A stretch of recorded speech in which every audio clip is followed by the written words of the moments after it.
the floor to International Organization for the Elimination of All Forms of Racial Discrimination. Thank you, Mr. President. This is a joint statement between EAFORD and Geneva International Center for Justice. Despite the deteriorating situation in South Sudan, peace agreements have been reached and signed, and promises by the government have been made without keeping. Innocent families and communities have greatly suffered at the hands of the warring parties, and while violence persists, other conflict-related catastrophes have ensued and spread towards unaffected areas. Moreover, efforts to protect and secure civilians are minimal and face challenges. About 2 million civilians from South Sudan have fled to neighbouring countries since the start of the conflict and violence between SPLA and SPLA-IO forces in December 2013. The large numbers of refugees have put accommodation and funding in a dire situation.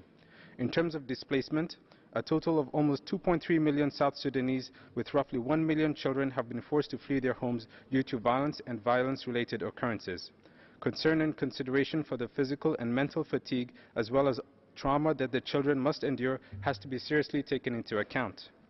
In addition to the violence, starvation is another serious issue many South Sudanese face.